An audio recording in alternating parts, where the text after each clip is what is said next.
Hi, everybody. Phyllis Ellis again. And I have the great privilege of being in conversation with the wonderful filmmaker, Rylan Friday, and his amazing film, This Bright Flash. Welcome to the Wingish International Film Festival. In conversation, Rylan. It's really wonderful to have you.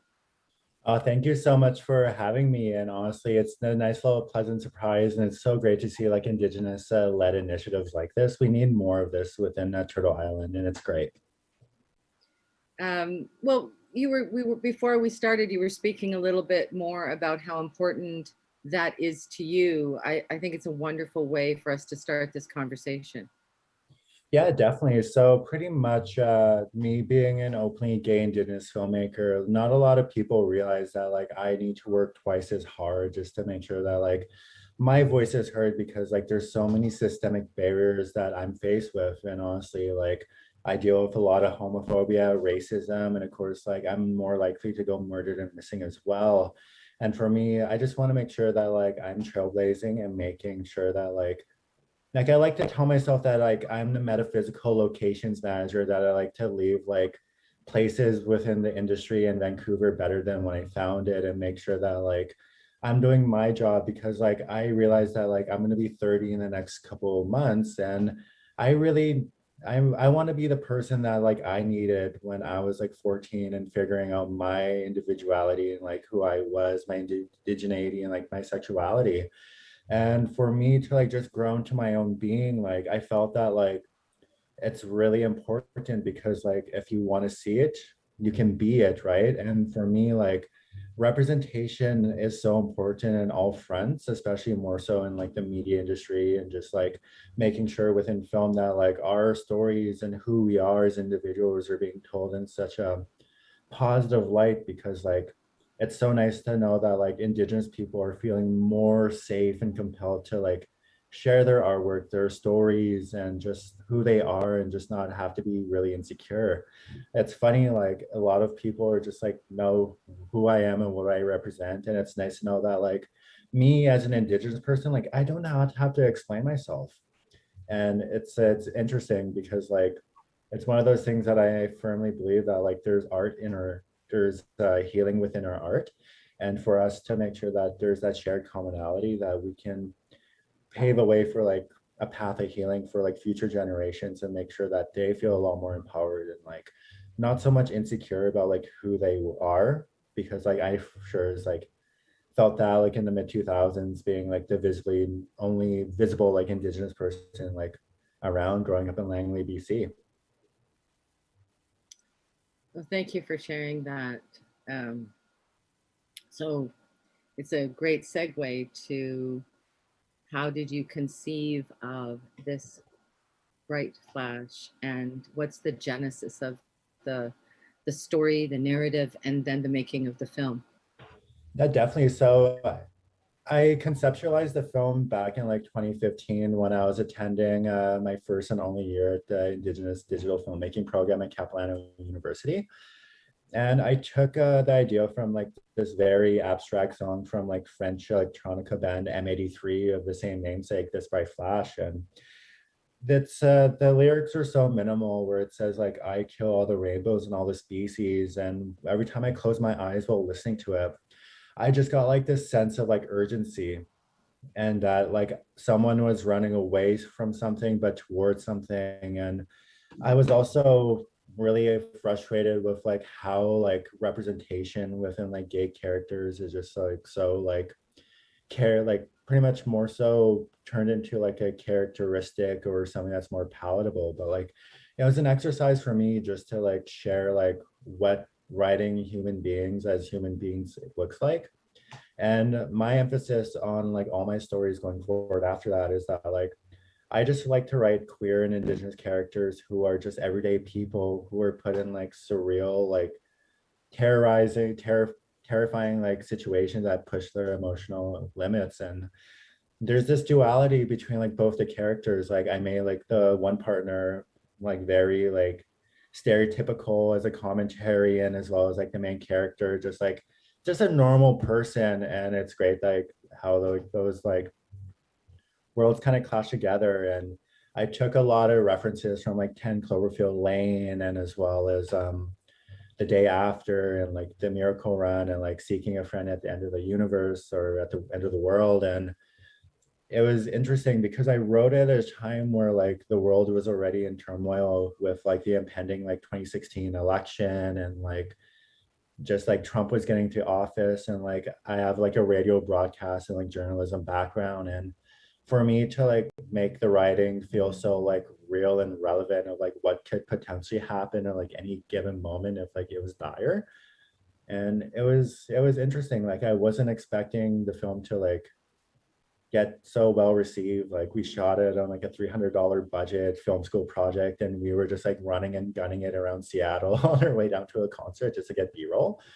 And it just really elevated the film and just kind of gave me like an idea of like what I'm actually capable of as like an individual in like my films and the stories I want to tell. And it's one of those things that like I felt so insecure about like putting my artwork out there, and I ended up submitting it to a lot of festivals at the beginning of 2020. And it's one of those things that everyone just kind of gravitated towards it. They're like, this film is so relevant right now because of like the ongoing pandemic. And I was like shocked. I'm like, oh, people want to see this during this time. Like, it's one of those things that like I didn't really account for, but everyone loves the film. And even then, like I was shocked that it played at like VIFF in like Mexico City, Paris, and Chicago, and Los Angeles. And now here we are within like the Your Fine Film Festival. And it's just been an honor to know like this film is reaching important places, and the right people are seeing it. And I'm so humbled to know that this journey is just starting, and that's further helping me expand and improve on my artwork. Share with us how you collaborated with your team, the director, photographer, producers, composers, anyone, editors. How did you, as the filmmaker, structure the collaboration? It well, it's interesting. Like it's one of those things that like this was like a film school project, and like we all worked as like in tandem as a community. Like yeah, we were kind of like at odds with like some people who weren't picking up the slack, but it was just like a lot of finessing and like encouraging them. And like it's one of those things that like even then like it's like film school productions, like they are meant to be like disorganized and chaotic as we're growing into our own.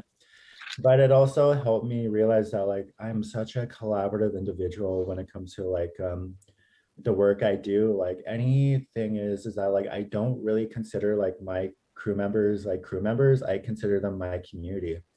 And it's funny enough that I actually shot like a short film last week, like my first time directing in 5 years since This Bright Flash.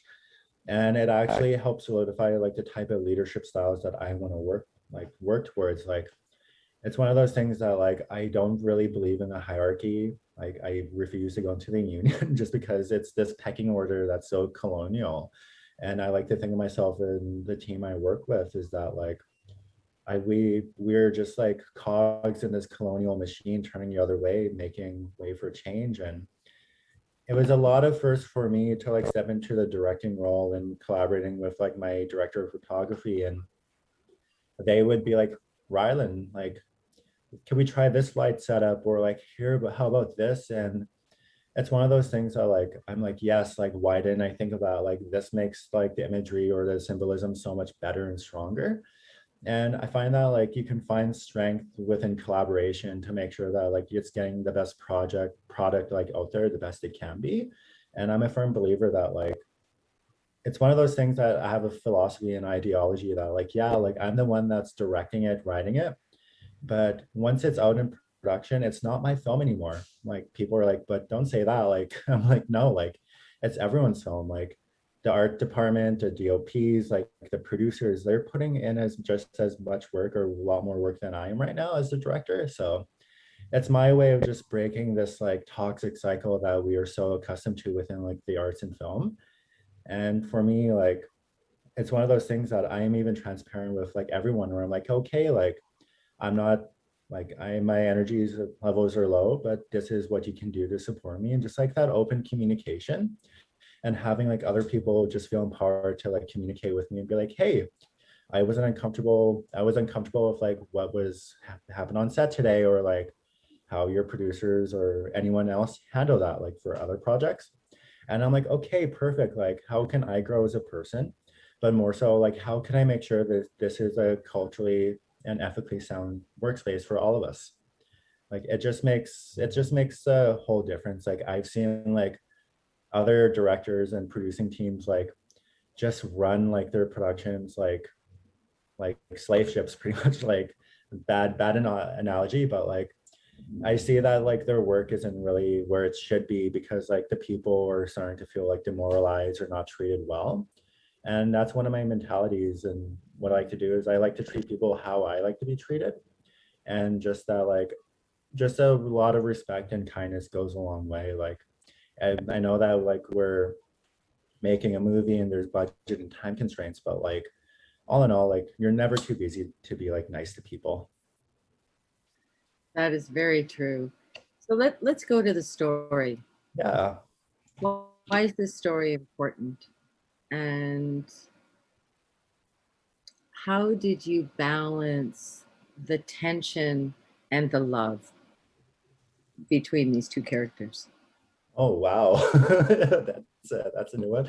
Uh, it was just like a fine balancing act and just like sounding it out and just watching a lot of like a newsreels and just like making sure like I'm not making like something that's like a parody of itself, and just like reading a lot of like stories from like the Hiroshima and Nagasaki bombings, and like just seeing like what it would be like if like this threat was like if war were declared, like what would people be doing? Like a lot of people would be scrambling and racing. Like if I was put in that situation, like I would be like making sure that my loved ones are accounted for, and just like putting myself in like that type of situation.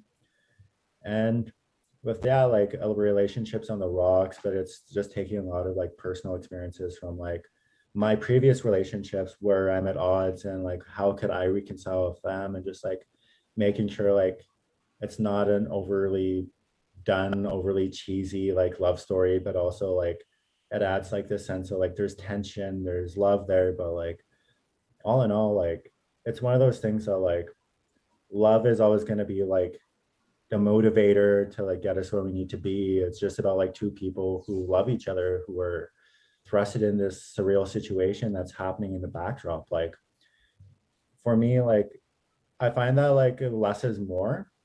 And that's why like the background of like what's actually happening, like what's overarching isn't really bleeding too much into the narrative, because like it's already creating like a sense of like it's terrifying already. Like looking at like found footage films like Cloverfield, that like it's more terrifying for the audience because you don't really understand the full scope or why it started or why it's happening. Like it just happened. Uh, why do you, in your opinion, or what would you like young people to take away from this story at the end of the film? What do you want them to feel and and how is it possibly a sort of a teaching opportunity in this narrative? Oh, it's a lot of things that actually go through my mind, because like for me, like it was an exercise to like make sure that like where's the true and honest representation, and also like if you want to like see something on the screen and you feel like you're deprived of it, go to make that type of content. If you don't know how to make it, ask for help. And it's one of those things that like write so much of your stories and what you want to be portrayed as, or like the type of communities you represent, and like just to make sure that like no matter what, indigenous people are storytellers. We are rich with our oral traditions, and like that there's stories ingrained with each and every one of us. And I feel like that's the relevancy and like what's important right now, especially going forward, is that like history and the stories that we is all we have sometimes as indigenous people. And like it's okay to pour it out into like a page or a script and make sure that we can translate that into a screen, and just know like what is our truth. And I find that like for it took me ages to find like my truth as like someone who grew up with like so many barriers, and it's nice to know that I'm standing in my power. And it's one of those things that like you just need to speak up and out in order to like create so much change, because like the film world and like the world is changing for more inclusion and diversity. Yeah, we're just encroaching on like the beginning of it, but there's so much more that like we can do as a community too, and just to make sure that like indigenous individuals who are younger, who are figuring out who they are and their identity, that like it's okay not to know the answers, but it's also okay to like discover your truth over time. Everyone's on their own timeline, and that like that their words and everything is so important. The stories, their lived experiences, and everything is so valid. And for them to make that leap and to show like those layers of vulnerability, to like show it on like the big screen in their art, like that takes a lot of bravery and guts. And it's just got to make sure that we can provide safer spaces for those individuals going forward. The how did this film affect you as a filmmaker and as a person? It helped me work through like my insecurities, because like it's one of those things, like even like when I got into like a long-term relationship with my now ex-partner, like he was always like, Rylan, like you're a filmmaker, but like why don't you create? It's been a while. Like I remember like in 2018, like I showed one friend my short film who was new, and we've been dating for like 4 months, and he got so pissed at me. He was just like, you can show a complete stranger your film, but you won't show me. And I'm like, yeah, because I'm insecure. And I show him the film, and he was like, what the heck are you talking about? Like, this is great. And for me, like I work through those insecurities. Like I need to like get myself out there more. I need to like work through that and just make sure that like wherever it needs to go and wherever it needs a screen, like it's meant to be where it needs to be. And it's one of those things that like I realize that like some stories that I want to make are not really palatable for like most audiences, and that's okay. Like I'd rather be like someone's shot of whiskey than like someone's cup of tea, right? Like, and for me, like it's nice to know that like my approach to like some stories is like unique perspectives that people have never heard before. Like it captures their attention, but like for me, like it's nice to know that I feel a lot more comfortable like just getting my artwork out there. Like for me, like I remember just like critiquing it and being so hard on myself, where I'm just like, people are not going to watch this. Like I can spot the flaws, and like there weren't as their acting was on par that day, and everyone's just like, hey, can you just be quiet and enjoy your work? And I'm like, no, like I'm never satisfied with my work. And it's been a learning curve for me that I still need to work through. Like I'm such like a nitpicky perfectionist, but I just need to be a little bit more hands off. Well, we want to congratulate you on your film, and thank you so much for sharing your work at with this year with us. And we wish you all the best. And we look forward to seeing your next film at WIFF in 2022. So, Miigwech, thank you so much for having me, and it's been such a pleasure. Miigwech. Miigwech, thank you so much.